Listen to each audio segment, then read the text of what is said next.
Alors, parfait. Donc, c'est ça, petite présentation rapide, de Caravanier avant de commencer. Caravanier, donc ça a été fondé en 98 par, Richard et Suzanne. J'aime beaucoup cette photo, je vais vous en parler après, puis c'est pas mal en lien avec la présentation de ce midi. Donc fondé en 98, là, on fête nos 25 ans, cette année et c'est ça, caravanier, voyager, agir. Voyager, je vais vous en parler dans quelques instants à travers nos, voyages, au Maroc. Mais agir, ça passe, par, plusieurs, actions qu'on essaye de mettre en place, en tout cas depuis, plusieurs années. Puis ça a toujours fait aussi partie quand même beaucoup de l'ADN de Caravanier, là, en tout cas d'être conscient de la façon dont on fait nos itinéraires, dont on les pense, de l'impact qu'on a, que ça soit pour l'environnement ou sur les sentiers ou les populations qu'on rencontre. Bref, donc ça fait partie de toute notre philosophie, notre éthique, de voyage. Ça passe entre autres par, la compensation carbone via Planétaire qui est automatiquement incluse dans tous nos voyages et ce depuis, 2010, je pense qu'on a commencé. Ensuite, depuis 2018, on reverse aussi 1 de notre chiffre d'affaires à l'organisme 1 pour la planète. Donc, les fonds là, que ce soit pour Planétaire, 1 tout ça, c'est remis ensuite, c'est reversé Planétaire, ça va être reversé essentiellement dans des projets, sociaux, environnementaux, surtout à l'international. Le 1 pour la planète, ça va vraiment aller, financer des projets environnementaux au Québec. Donc c'est ça, même chose, donc le 1 ça fait automatiquement partie de la compensation là dans tous nos voyages. Ça passe aussi par des actions, plus, sociales, comme je disais ou même dans la façon de penser nos itinéraires. Cette photo illustre bien le cœur qu'on a en tout cas à justement renforcer les liens avec nos équipes à travers le monde. Là, on a fait, pour fêter nos 20 ans, on a organisé une grande méharée dans le désert, donc au Maroc, avec le soutien évidemment de toute notre belle équipe, marocaine et il y avait plus de 100 voyageurs qui nous ont accompagnés et ça a été vraiment l'occasion aussi pour nous d'inviter, en tout cas, nos partenaires à travers le monde.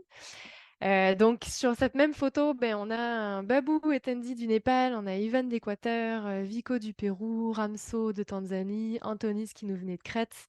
Donc ça a été vraiment, des beaux ponts, qui ont été, construits, reliés là entre, tout ce petit monde-là. C'était vraiment le fun et c'est ce qui nous tient le plus à cœur aussi, c'est justement de pouvoir entretenir ces liens-là.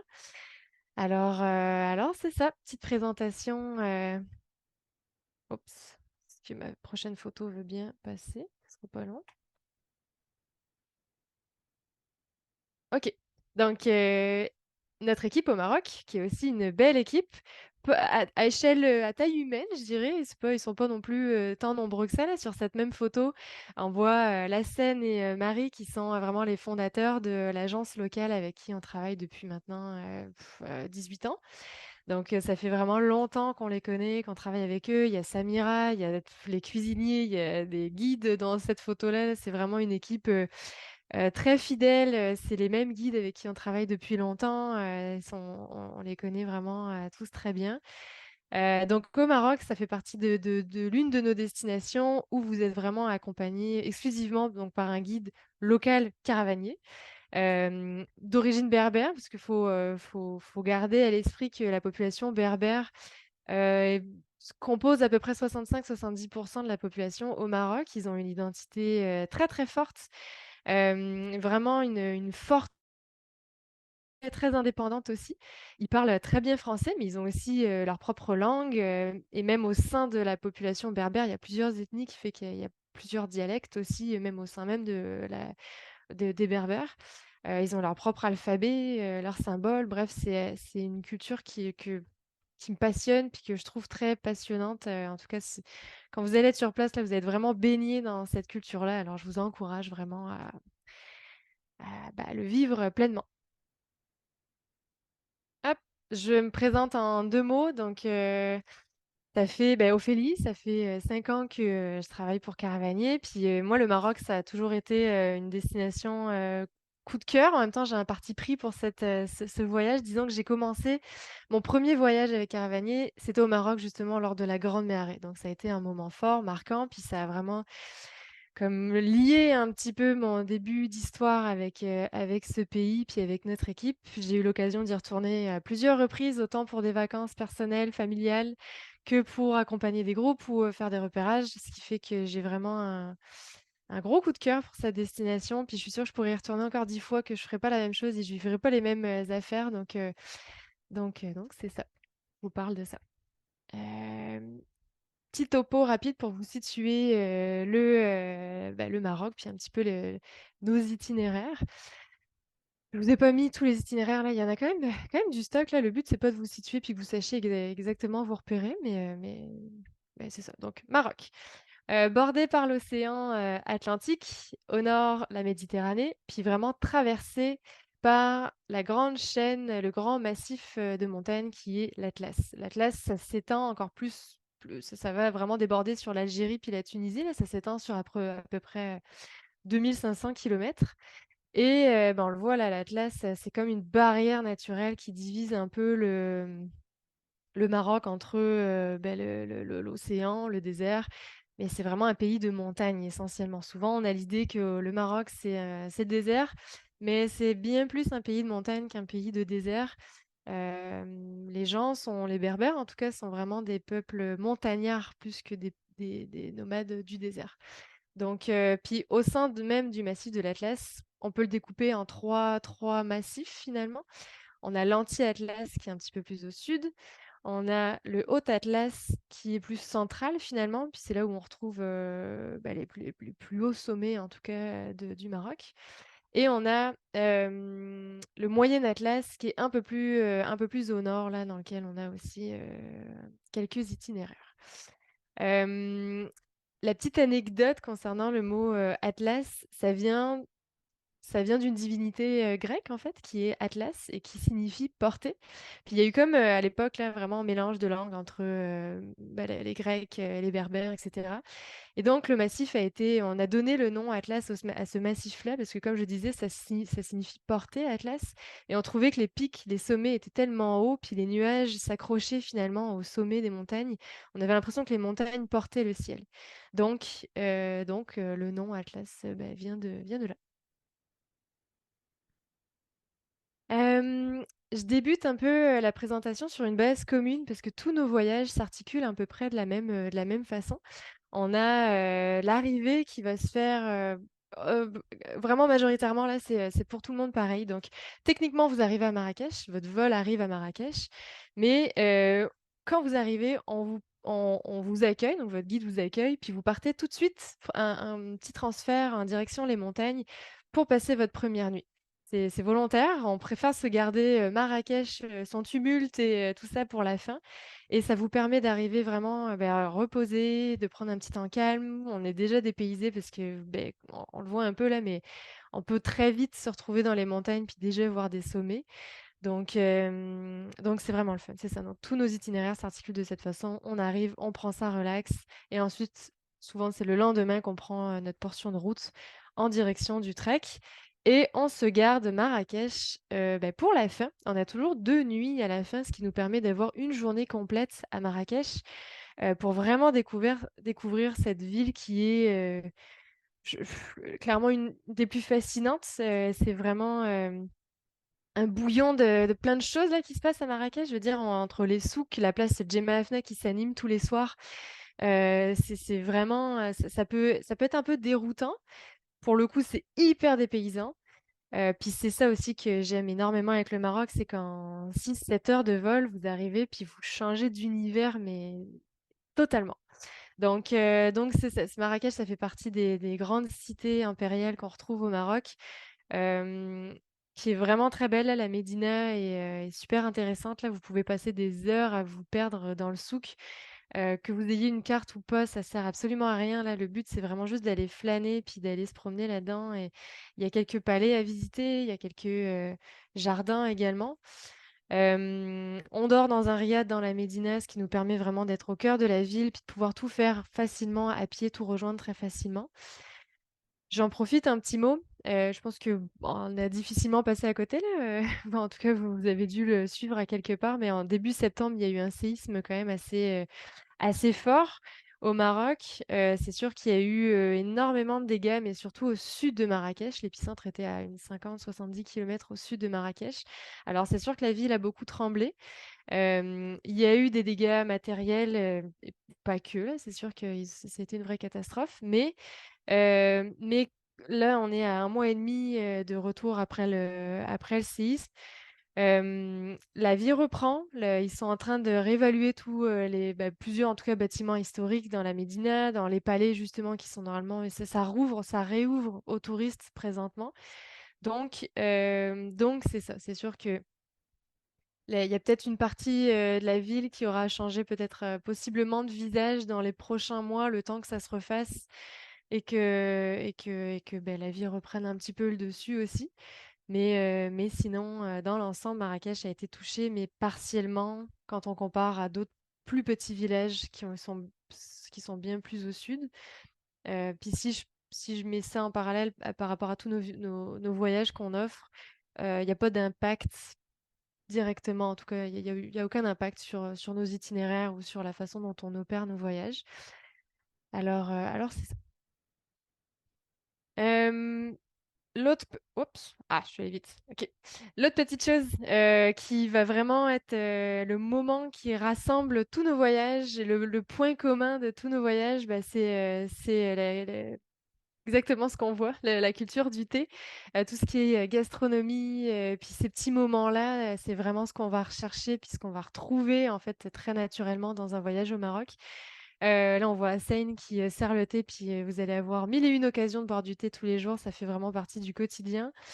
J'ai ma petite cocotte qui se met aussi à nous servir le thé, donc bref, c'est peu importe la génération, le moment de la journée, il y a toujours une belle occasion. La gastronomie, définitivement un coup de cœur. Ça va sans dire qu'on mange très très très très bien au Maroc. C'est toujours aussi beau que bon, varié. Là, on voit, il y a vraiment le souci du détail, que ça soit pour les dîners, que ça soit pour les soupers. C'est aussi beau que coloré que bon. Donc, je dirais que ça, c'est pas mal le lien, là, toute la continuité de nos voyages. Peu importe que vous partiez dans un voyage qui est plus en campement ou en confort, notre équipe de cuisine va vraiment prendre un soin très particulier à la nourriture. Donc, ouais, ça fait partie de, je pense, mon top 3 destinations épicuriennes. Donc, c'est ça pour tout ce qui relie un peu nos itinéraires. Je passe dans le vif du sujet pour vous présenter un petit peu plus en détail chacun. Il y a quand même du stock au Maroc. On a plusieurs voyages, ce qui fait que je ne peux pas vraiment rentrer dans trop, trop, trop de détails, sinon ça va durer 3 heures. Mais ça va vraiment vous donner plus une idée de l'ambiance, vous situer un petit peu peut-être dans ce que vous recherchez, parce que le Maroc, on peut y aller à l'année longue. Toute l'année, il y a des départs au Maroc, mais ce qui va vraiment peut-être venir vous aider, ça va être la période qu'on recherche ou, ou possiblement le niveau d'engagement ou de confort que vous recherchez. Donc, je vais essayer de vous situer là-dedans. Si vous êtes encore mêlé à la fin, c'est c'est normal. Appelez-moi, puis on s'en parle plus en détail par la suite. Alors, je commence avec nos voyages qu'on peut faire essentiellement l'hiver. Donc, l'hiver, enfin, automne-hiver, je dirais. Donc, c'est surtout à partir de octobre à avril. Je commence avec la piste 1000 Casbah, qui est notre voyage le plus court. C'est un 11 jours. 11 jours de Montréal à Montréal, mais c'est 5 jours de marche pour ce voyage-là. Je le situe un peu sur la carte là. Quand on arrive à Marrakech, bon ben hop, on part, on traverse les montagnes. On n'a pas le choix dans la quasi-majorité de nos voyages, on n'a pas le choix de traverser l'Atlas. Puis ça aussi, c'est une portion commune en fait que j'aurais pu présenter dès le début, mais c'est de la route de montagne. Donc on n'a pas le choix. On traverse le col de Tizi Tishka, qui est à peu près à 2200 mètres. C'est enlacé, c'est le genre de route de montagne auquel on imagine, mais bah, on n'a pas le choix, ça se mérite, il faut aller de l'autre côté si on veut aller trouver notre point de départ. Donc là, c'est le cas. On traverse le col, puis par contre, on va pas faire tant de route que ça finalement, parce que la piste 1000 Casbah, elle est au pied du Haut Atlas, elle est dans la vallée de Telouet, d'Ounila, qui est vraiment juste de l'autre côté en passant la barrière de l'Atlas. Donc, par ici. Ce voyage-là, donc la piste 1000 Casbah, c'est un voyage qui va vraiment aller relier. En 5 jours de marche, le Ksar d'Aït Ben Haddou, qui est vraiment un Ksar d'importance. Un Ksar, c'est une sorte de village fortifié, pour aller rejoindre via une ancienne piste caravanière, la Casbah de Télouet, qu'on verra un petit peu plus tard. Donc c'était vraiment un chemin très, très emprunté à une certaine époque, à l'époque où justement le sel était bien plus précieux que l'or. Donc on reliait, la Casbah, les différentes Casbahs en fait de la région là, la route était quand même très, très longue, mais on arrivait entre autres de la Casbah de Daïd Ben Haddou pour aller rejoindre celle de Télouet et ensuite c'était notre dernière étape avant de rejoindre Marrakech pour aller vendre, ses biens et ses marchandises. Donc c'est les mêmes sentiers qu'on emprunte. C'est sûr qu'il y a eu des routes qui ont été faites, mais plus loin là pour rejoindre toutes ces vallées-là.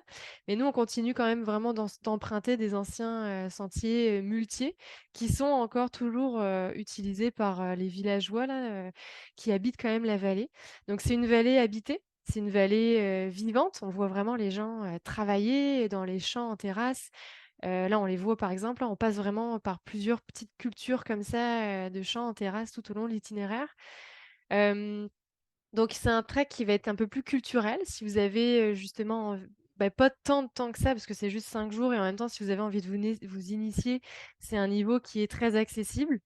Ça reste un voyage de randonnée, donc on fait quand même en moyenne, 5-6 heures de marche par jour, mais il y a pas des gros dénivelés sur ce voyage-là.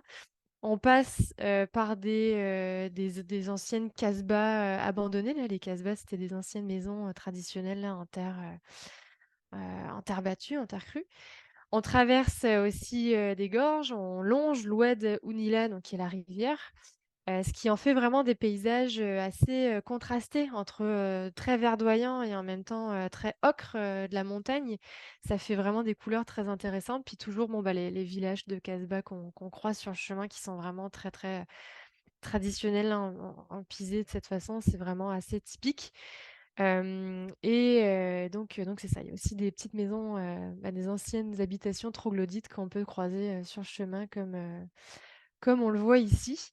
Donc c'est ça, le volet culture est quand même très marqué sur ce voyage-là. On va aller rejoindre, donc les nuits. Les nuits, il y a aucune nuit en camping. On dort essentiellement en gîte chez l'habitant. Quand on parle de gîte chez l'habitant, attention, c'est pas forcément tout confort, des petites auberges, ça reste souvent des annexes qui ont été aménagées, par les habitants pour accueillir des voyageurs. Donc, souvent, ça peut être, une petite annexe sur le côté avec des petites chambres en dortoir de 3-4 personnes. Ça peut être des grands salons marocains qui peuvent accueillir, plus de 10 personnes, mais en général, on n'est jamais ce nombre-là. On va le diviser parce qu'il y a plusieurs salons marocains, c'est sûr là. Mais en général, là, c'est 3-4 personnes par chambre, habitation. Et souvent salle de bain, toilette commune. Salle de bain, je garantis jamais l'eau chaude parce qu'on n'oublie pas que, ça reste un gîte chez l'habitant, c'est rustique. On est vraiment, chez eux, puis ils ont pas forcément toujours accès non plus à l'eau chaude. Alors c'est ça fait partie aussi du charme, de cet itinéraire et ça reste toujours très, chaleureux, je veux dire, vous avez, le confort, évidemment de base, mais ça fait partie de l'expérience qu'on va aussi chercher dans ce voyage-là, en l'occurrence. Ça, c'est un petit village que j'aime beaucoup à Tirouza, qui est à peu près à 2000 mètres d'altitude et c'est en allant c là, on se rapproche de la Casbah de Télouet, donc on se rapproche à la fin du trek et c'est à partir de ce moment-là qu'on commence aussi à se rapprocher vraiment de l'Atlas et des hauts sommets, donc on commence à aller voir, ici, justement, un petit peu plus vraiment avoir des vues sur les montagnes, enneigées. Donc c'est très le fun. On voit vraiment une progression dans le voyage parce que la Casbah d'Aït Ben Haddou est vraiment plus au sud en allant vers Ouarzazate.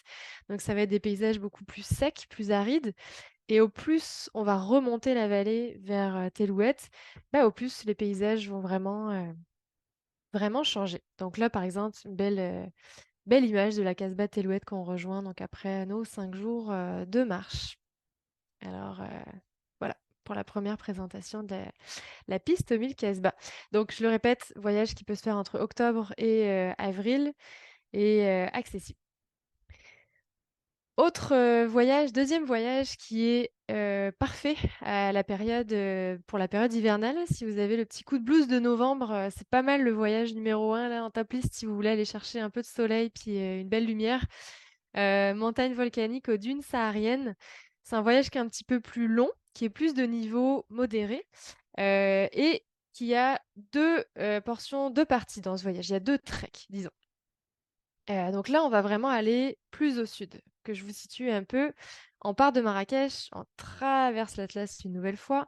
On va aller faire notre première portion de trek qui va être dans le massif, du Sahara et ensuite on reprend la route pour aller rejoindre le désert, vraiment tout au sud pour faire une boucle. Là, ça par rapport, ce boucle-là, là, vous faites pas une boucle comme ça, c'est juste pour vous situer là, le Sahara et par ici, le désert. Donc comme je disais, 2 treks, c'est un voyage qui est un petit peu plus long, mais très contrasté et en même temps, les 2 treks sont ultra complémentaires. Le Sahara, c'est un massif présaharien qui est vraiment coincé entre, l'Atlas et le désert, ce qui en fait vraiment une géologie assez, exceptionnelle, hein. C'est vraiment des montagnes, noires, volcaniques, et qui sont encore, très, très peu, habitées, ce qui en fait vraiment un environnement très isolé. Les rares personnes que vous allez croiser, dans ces, sentiers-là vont être essentiellement des, nomades ou semi nomades qui, transhument parce que souvent à l'automne ou au printemps, les nomades, quittent, le désert pour aller chercher, les pâturages de l'Atlas et inversement. Quand c'est plus la bonne saison, là, quand il y a la neige dans l'Atlas, bon, bah, ils retraversent le Sahara pour aller rejoindre le désert et d'autres contrées.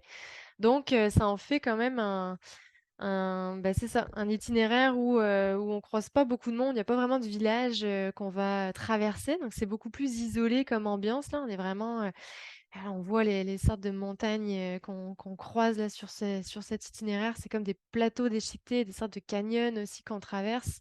On passe un col à 2 300 mètres. Ça, c'est 4 jours, je l'ai pas mentionné, mais c'est 4 jours dans le Sahara pour notre première partie de voyage.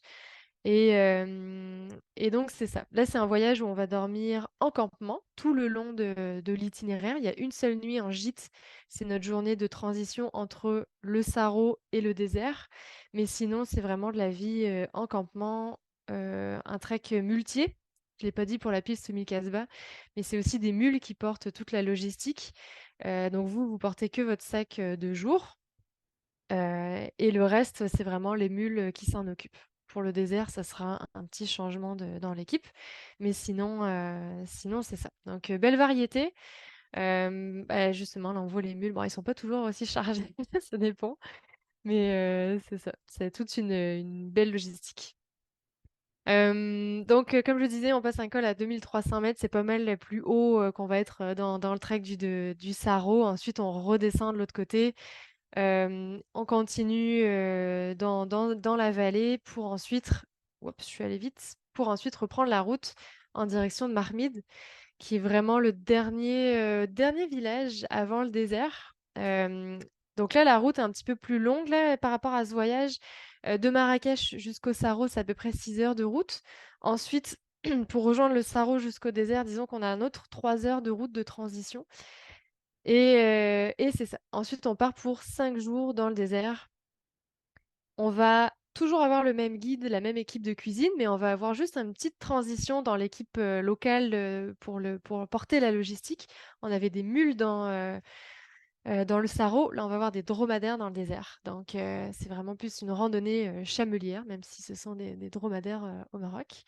Et même chose, on a toujours, des nuits en campement sous tente pour la durée du trek.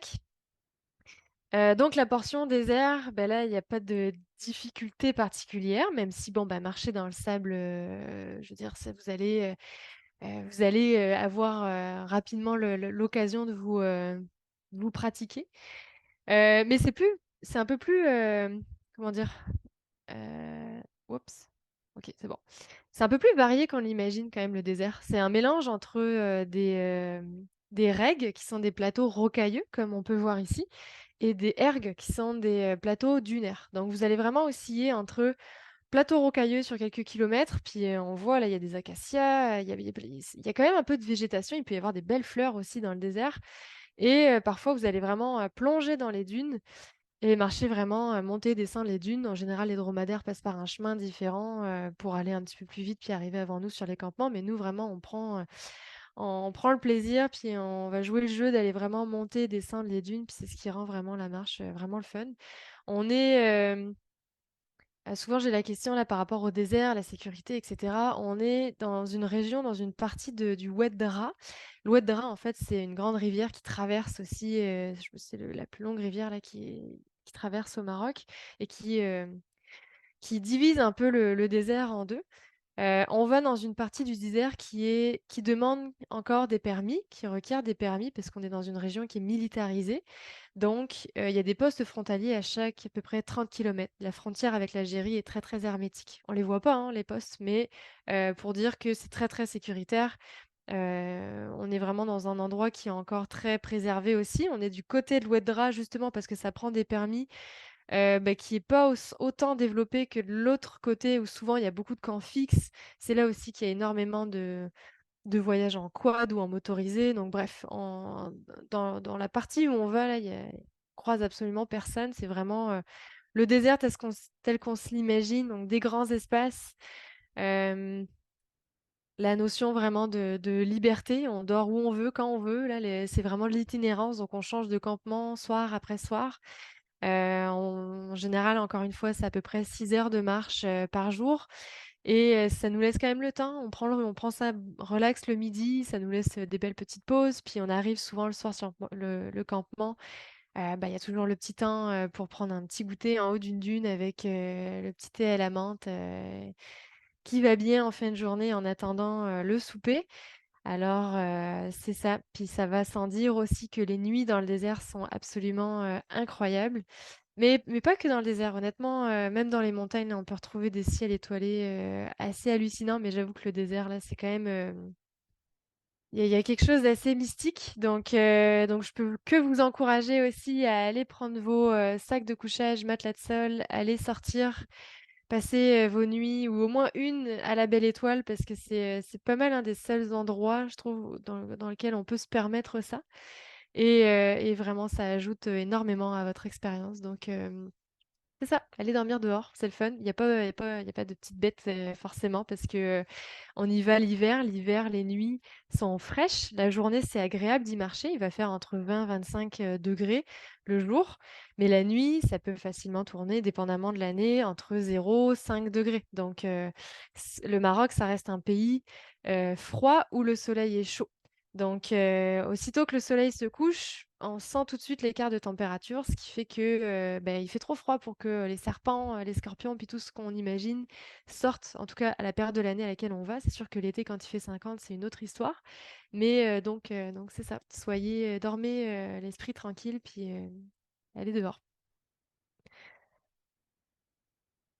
Je prends une gorgée et on continue. Là, on va changer un peu d'intersaison. Donc l'hiver, on a essentiellement, je répète, 1000 Casbah et les montagnes volcaniques aux dunes sahariennes. Et ensuite, on va petit à petit là aller chercher notre printemps.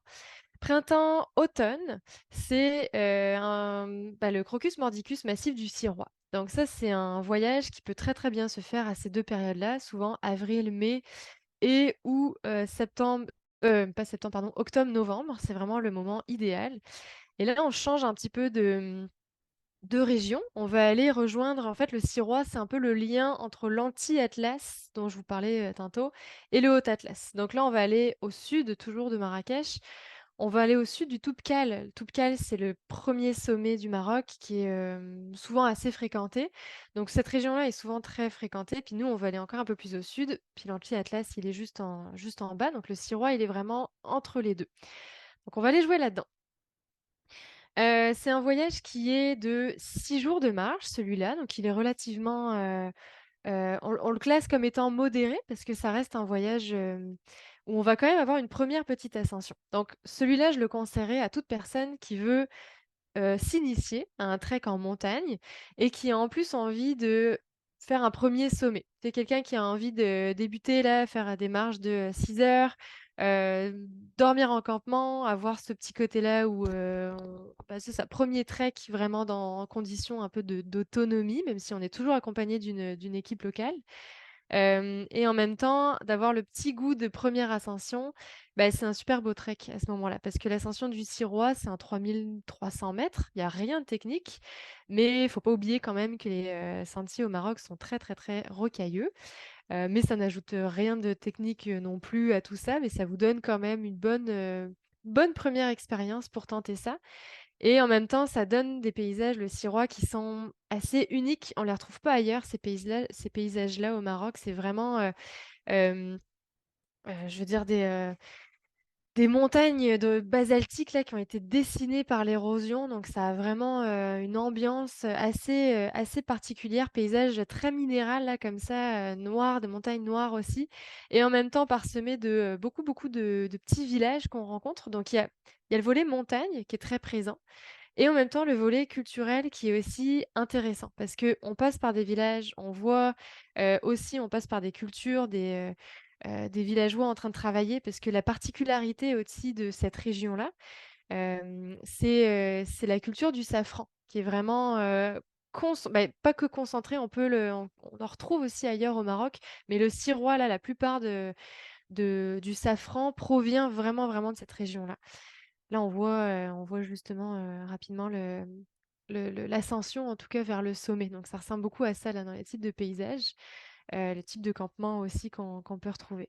Mais ce qui est le fun avec, le Sirois, donc c'est la culture du safran, puis de pouvoir assister à ça.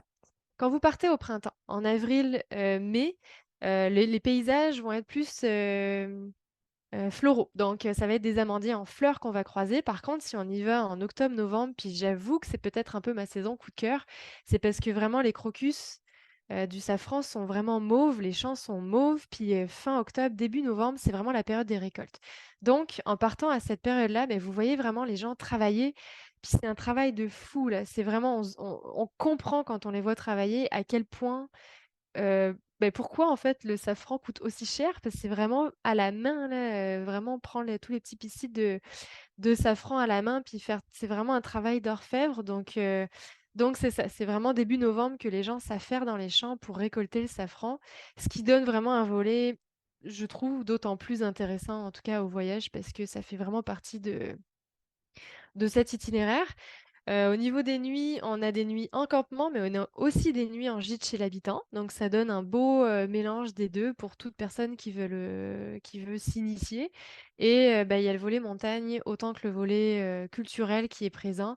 Donc puis des paysages assez uniques. Là, le Sirois comme on l'a vu là, c'est vraiment très, très beau. Donc c'est ça, 6 jours. On l'a repimpé un peu. Il était, 5 jours avant. On a ajouté une journée de plus parce que vraiment ça vaut la peine d'y rester plus longtemps. On va plus loin encore dans les vallées et dans les villages, ce qui fait que, on s'autorise une journée de plus, dans le Sirois.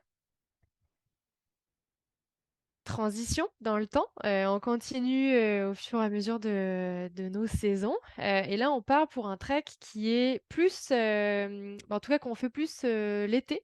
Donc le Mgoun été Saout, et là, donc celui-là, l'idéal, c'est vraiment de juin à septembre. Ça va être vraiment en plein été parce que là, pour le coup, on est 100 montagne, on est dans le Haut Atlas et on va aller faire l'ascension du Mgoun qui est le, 3e sommet au Maroc qui fait, 4070 mètres à peu près.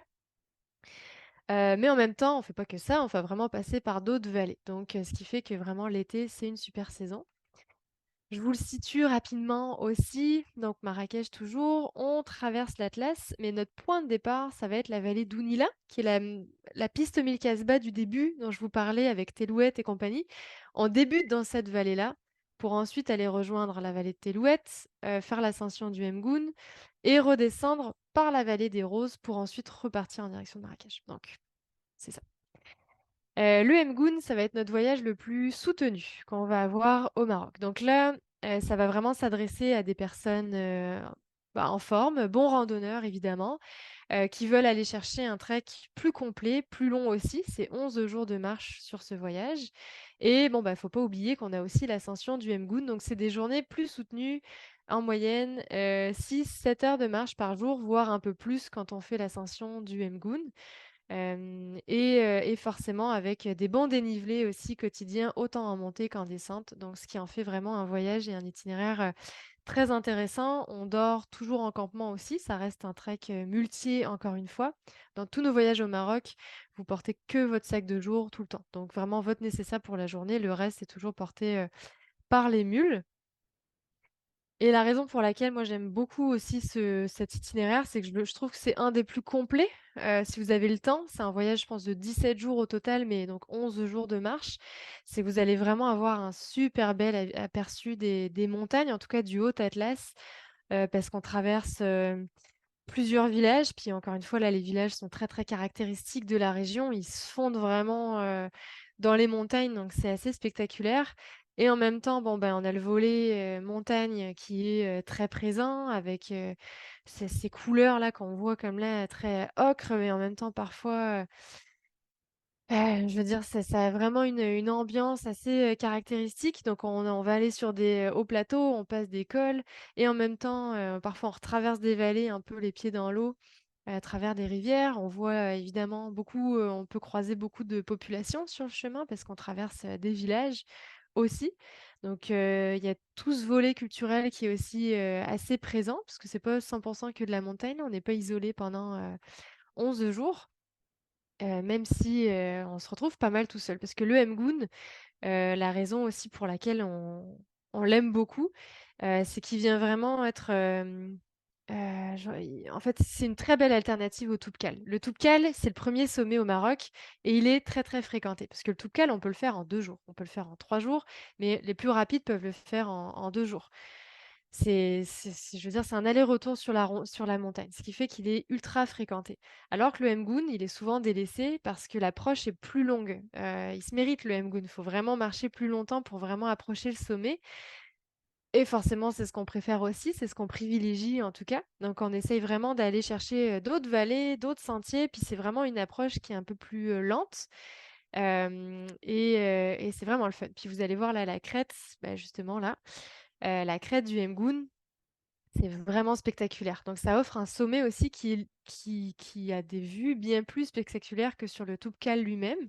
Rien que cette fameuse crête-là, elle vaut l'ascension parce que vous savez comme un panorama à 360 là sur toutes les montagnes, de l'Atlas. Donc très, très belle journée, en perspective. La raison pour laquelle aussi j'aime beaucoup cet itinéraire, c'est cette notion de contraste, parce qu'on est vraiment, dans une partie de l'Atlas Hem, où vraiment c'est plus, les montagnes et ensuite, wop, en dégringole de l'autre côté, on va aller rejoindre le Mgoun, la gorge du Mgoun et on va descendre cette gorge les pieds dans l'eau, donc il y a comme une portion de trek très aquatique. Il y a peut-être 2 jours là, vous allez vraiment marcher les pieds dans l'eau descendre la rivière, pour aller rejoindre la vallée des Roses. Et là, on change complètement d'environnement, ça devient de plus en plus sec, les paysages changent complètement, les villages aussi. Donc c'est vraiment, on retrouve aussi, bah, la vallée des Roses qui est très, luxuriante, très verte, avec, des casbah aussi qu'on n'a pas forcément retrouvé beaucoup, beaucoup dans la première partie d'itinéraire. Donc vraiment bel aperçu, beau panel de paysages, qu'on retrouve, dans le Haut Atlas à travers ces 11 jours pour toute personne qui souhaite se donner un petit défi de plus. Et vraiment, je le disais, là, le Maroc, c'est un pays de montagne et les montagnes sont vraiment très, très belles. Elles se ressemblent pas. C'est sûr que je vous parle beaucoup de montagnes depuis tantôt, mais ça vaut vraiment la peine de prendre le temps d'y aller, puis de faire vraiment des itinéraires plus longs et ouais, de prendre vraiment le temps d'aller chercher ces montagnes-là. Là, elles sont super belles. Donc là, typiquement, là, le genre de petits paysages qu'on retrouve dans la vallée des Roses. Puis évidemment, on a des moments pour, pour relaxer. Hem, OK. Ensuite ensuite, on arrive sur, un petit nouveau qui vient tout juste d'être mis en ligne, bah, en fait, ce matin. Donc, je vous le présente en primeur. C'est un itinéraire sur lequel j'ai eu la chance de travailler là depuis plusieurs mois, puis d'aller, vraiment faire le repérage au printemps dernier. Alors je suis super contente de pouvoir enfin lancer le bal pour 2024, puis, offrir les premières dates. Ça va être un voyage de, 14 jours, mais 8 jours de marche qu'on va offrir, essentiellement en juin et en septembre. Ça va être les 2 bonnes périodes pour aller, y marcher et ce voyage-là, il va être il est de niveau, je dirais modéré. Un peu moins soutenu que le Mgoun parce qu'il y a pas la notion altitude-ascension. Faut pas oublier que le Mgoun là, on est à peu près à 4 000 mètres. Je reviens sur le Mgoun, mais on dort pas à ces altitudes-là.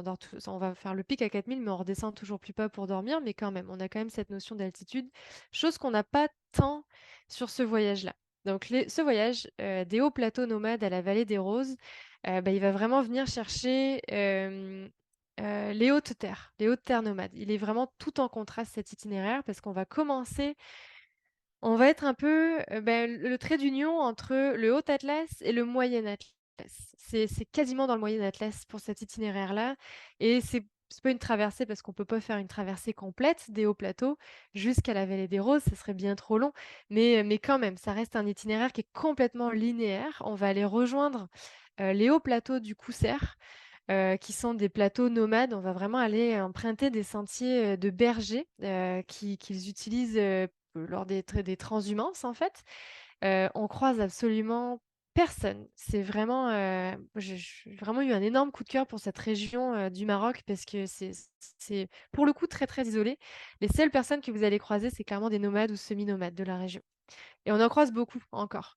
Même si le nomadisme commence à se perdre forcément avec toute la modernité que de partout là, je veux dire, qui se développe, c'est normal. Mais encore une fois, le nomadisme reste une tradition relativement encore présente. Et donc, on a vraiment la chance d'en croiser beaucoup. Et puis quand on parle de hauts plateaux, on va vraiment naviguer entre 2 000 et 3 000 mètres sur ces hauts plateaux-là.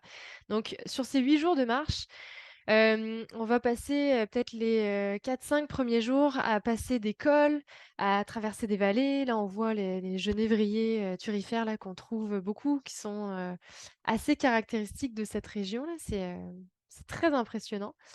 Hem, donc c'est ça, on passe par, pas vraiment des petits villages, mais c'est ça, quelques habitations, nomades. On voit aussi des habitations, troglodytes qui sont pour le coup toujours habitées, aussi dans cet itinéraire-là. Donc là, c'est un parfait exemple.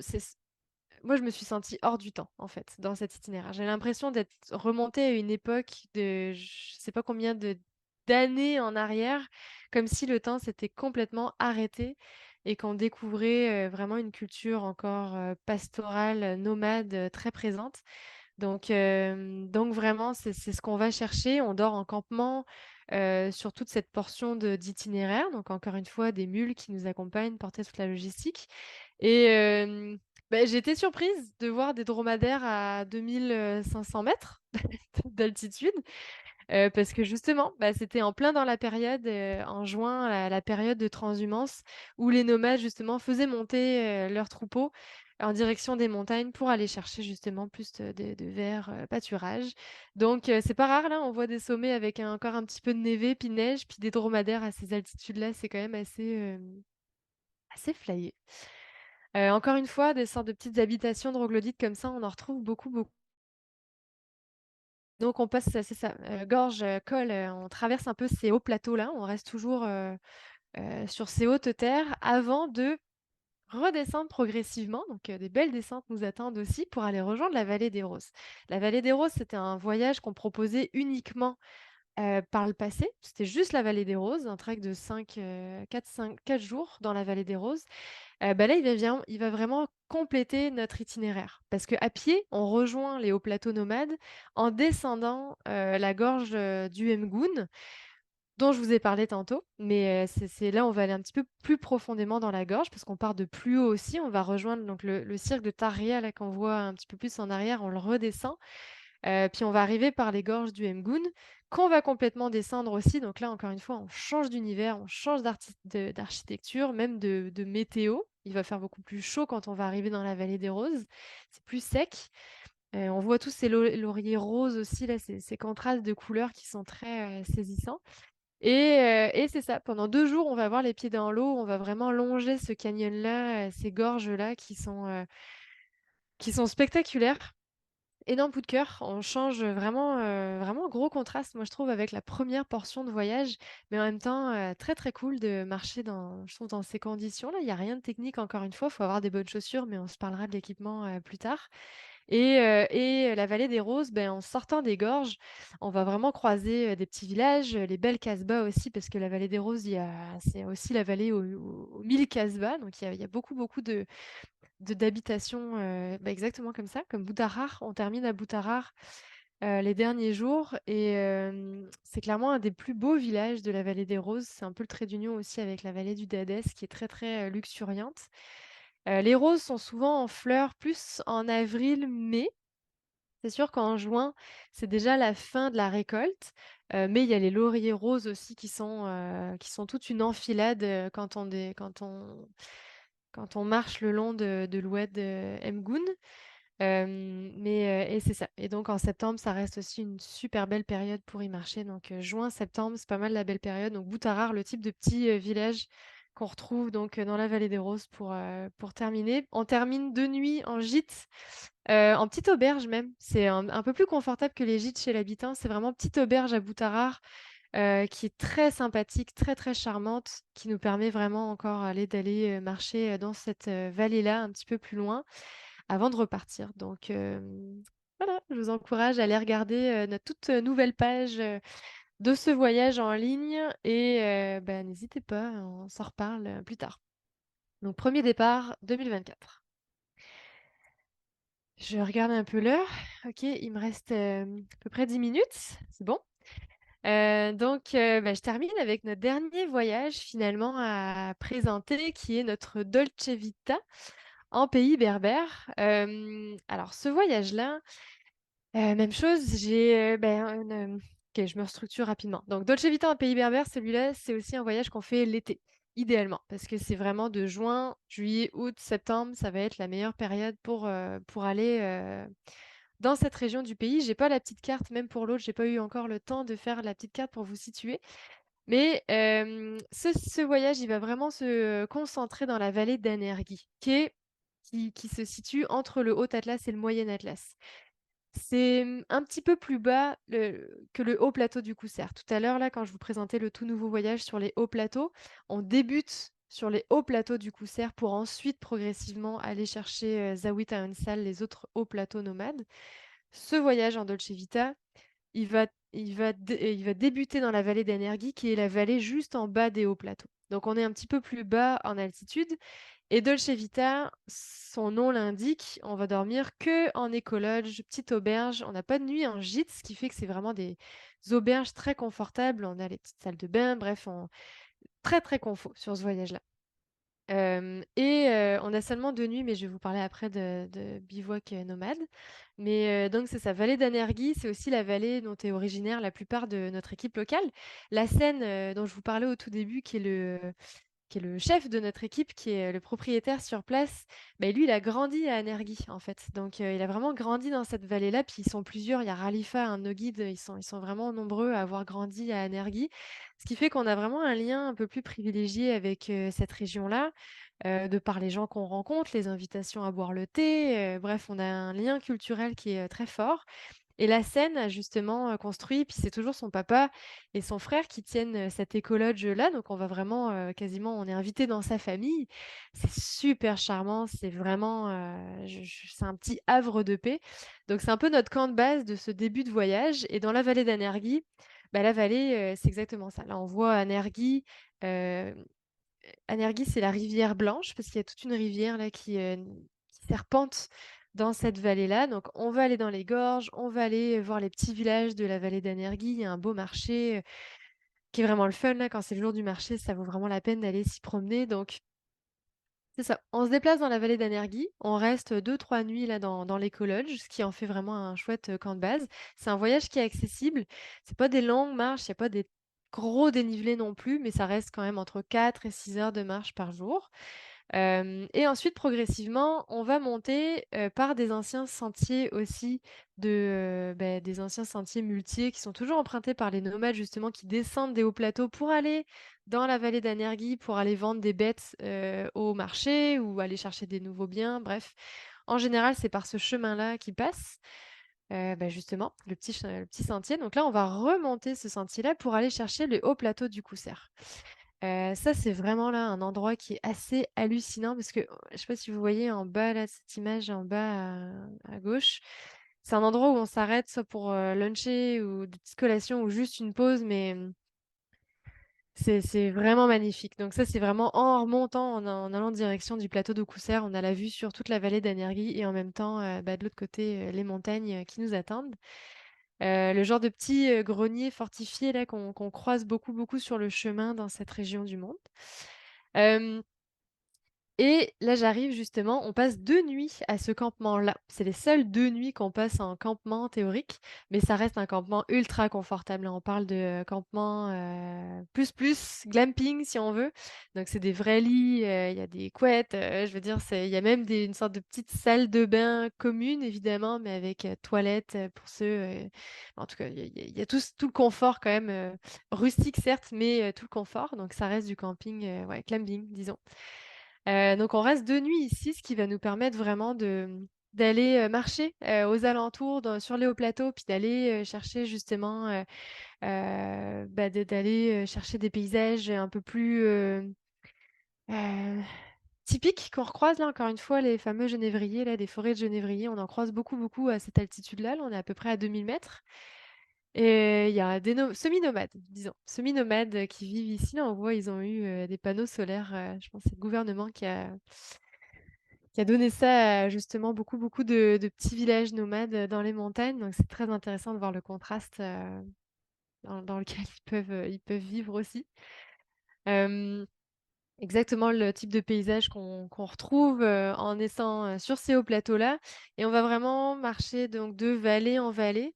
C'est un voyage de, 7 jours de marche au total, avant de redescendre par la vallée d'Aigues-Boulg-de-Metz. Donc on retrouve toujours, les petites auberges à la fin du voyage. Donc c'est il y a toujours cette petite notion de confort. On reste toujours au moins 2 nuits à chaque endroit, ce qui fait que s'il y a des journées où vous avez le goût de prendre ça plus relax, bah, c'est tout à fait possible de le faire et là, c'est une photo où on voit vraiment les montagnes enneigées. Ça devait être prise plus à l'hiver ou en tout cas en tout début de printemps.